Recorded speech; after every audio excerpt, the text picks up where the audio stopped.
Hello Cancer, Sun, Moon, Rising, and Venus Signs. Kamusta kayo? Sana po nasa mabuti kayong kalagayan. Welcome back po sa Star Tarot. Kung bago kayo rito, welcome din kayo. Thank you sa inyong support. I truly appreciate it. God bless you all. Cancer po, unang mensahe po ninyo ay Five of Wands. Ayan. So, dito sa Five of Wands, there could be conflict happening between you and another person, or between you or a group of people, or baka meron din ditong alam mo yun, yung hindi nagbibigayan. Baka merong sitwasyon dito na hindi nagbibigayan, hindi nag-give way to another person, no? So, siguro nasa isang grupo kayo at maaaring hindi, yung parang nagbabangayan, kumbaga, maybe lahat ng, bawat isa siguro sa inyo, lahat nagsasalita, pinupush ninyo yung mga opinion ninyo, or pinupush ninyo kung anong mga gusto ninyo mangyari, and walang gustong magbigay, walang gustong mag-give way, kumbaga, walang gustong makinig. We have Hermit. You may need to put yourself in solitude. Maaaring kailangan ninyong pagmuni-munihan ang inyong sitwasyon.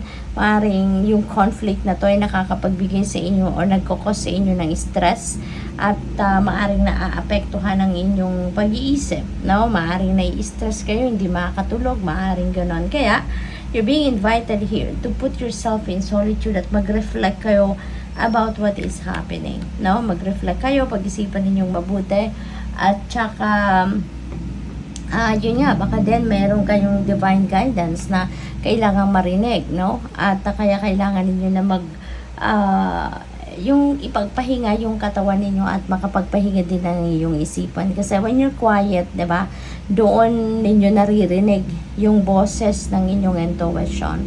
Kaya maaaring yun ang kailangan ninyong gawin sa ngayon so that you will be guided accordingly, no? Wow, Cancer, Wheel of Fortune, ang swerte-swerte ninyo sa ngayon. There are positive changes coming your way. Maraming mga movement na maaring mangyari dito. Maraming kaganapan ang magaganap dito, Cancer. Maraming movement, maraming galawan, maraming changes, no, sa iba't ibang parte ng buhay ninyo. At saka, Cancer, maaaring ang iba sa inyo dito, you know, baka siswertehin din kayo sa mga game of chance, maaaring ganon. Yung swerte na ito, hindi lang ito swerte sa pera, no? But definitely, siswertehin din kayo sa pera. Baka meron din swerte dito sa ibang parte ng buhay ninyo, katulad na naman ng relationships, katulad na lang ng pakikipagkaibigan, negosyo, trabaho, yung mga ganon, no? So, definitely, positive changes are coming your way, no? Meron kayong mga problema sa ngayon, rest assured that you will find solutions to that. At yung magiging mas maayos na ngayon ang inyong sitwasyon.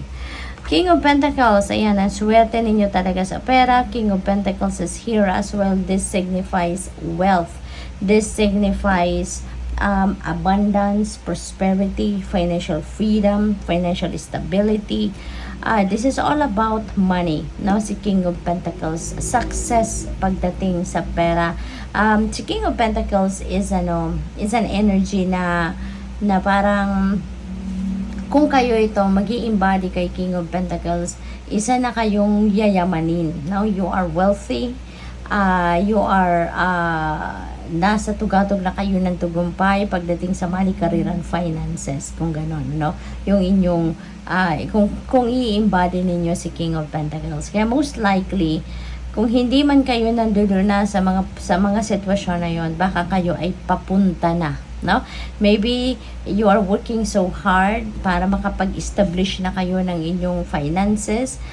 Siguro din ginagawa niyo na lang lahat ng paraan sa ngayon to solidify kumbaga ng inyong source of income para masiguro ninyo na lagi kayong may pagkukuhanan, or you can ensure na meron kayong source ng continuous inflow of abundance, no? Yung ganon. So, good luck, no? Cancer. We have Temperance. Patience ang kailangan ninyo din sa ngayon, Cancer. You need to be very patient, okay? Maaaring yan ang kailangan ninyo dito sa Five of Wands energy, kasi di ba nga, baka may hindi talaga kayo pagkakaintindihan with another person or a group of people. Kaya iniimbitahan kayo na maging pasensyoso at pasensyosa kayo. Hindi ito yung panahon para maging magagalit din tayo. Hindi panahon para, alam mo yun, yung maubusan kayo ng pasensya at magsasalita kayo na magsasalita ng hindi maganda, yung ganun ba, no? So, practice patience, okay? Kasi lahat naman nadadala sa magandang usapan, sa malumanay na usapan, okay? What else? We have no. Ayan, so siguro magsasabi kayo ng no dito to someone.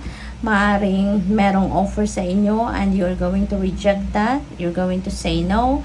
Or possible din na kayo yung pagsasabihan ng no. Kayo yung magre-receive ng no answer.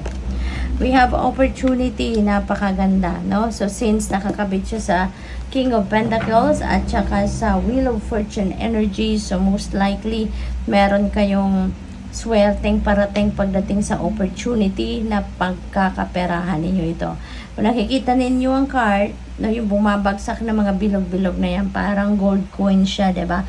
At ang dami parang umuulan. So, maaari din na gano'n ang mangyayari sa inyo sa ngayon, Cancer. Maaring uulan din sa inyo ng pera, uulan ng oportunidad na pagkakaperahan, possible din na mangyari yan, no? Kaya good luck sa inyo sa mga financial opportunities or financial blessings na dadating sa buhay ninyo at this time. We have in nature, ayan, connect with nature. Maaring ang iba siguro sa inyo dito matagal nang hindi nakakalabas ng bahay. Maaring confined lang kayo sa loob ng bahay or confined kayo lagi sa opisina, sa trabaho, kaya wala kayong time, no? Mag-enjoy man lang sa labas ng bahay ninyo. Kaya iniimbitahan din kayo sa ngayon na kailangan din ninyo na lumanghap ng fresh air, no? At magagawa nyo lang yan if you are going outside, no? Outdoors and spend time with nature. What else? We have forgiveness. Ayan. So, maaari talaga na dito matututo na kayong magpatawad. Tanggapin na lang kung ano mga nangyayari sa ngayon. At maaaring kayo dito yung magpapakumbaba, no? Dito sa 5 of Wands energy, maaaring kayo dito yung aatras, nagbabangayan na mga kasama ninyo, di ba? Maaaring kayong aatras dito, you're going to step back from that group at mananahimik kayo, magninilay-nilay kayo, and maybe you're going to realize na papaandarin nyo na lang yung kindness and compassion ninyo at magpapasensya na lang kayo, no? So, maaaring ganun ang ganap dito for some of you. Nagpaiwan siya, intention. Ayan, so, siguro, you are setting your intentions then sa ngayon. Or maybe, you are being invited sa ngayon to set your intentions, no? Maaari kasi ng iba sa inyo sa ngayon, siguro you're making plans, no, for the future, or maybe you're setting plans for yung short-term goals ba. So, maaaring meron kayong mga goals na sineset sa ngayon, and yung intentions ninyo is maybe is nakalinya kayo yung card na to nakalinya lahat sa finances, no, financial side or aspect ng buhay ninyo. Kaya maaaring yung focus ninyo sa ngayon is about money, about income, source of income, yung ganon. So, siguro yung intention ninyo sa ngayon, yun ang mga laman ng isip ninyo at yan ang pinagtatrabahuan ninyo talaga, no? So, good luck. Thank you for watching. Love and light. Namaste.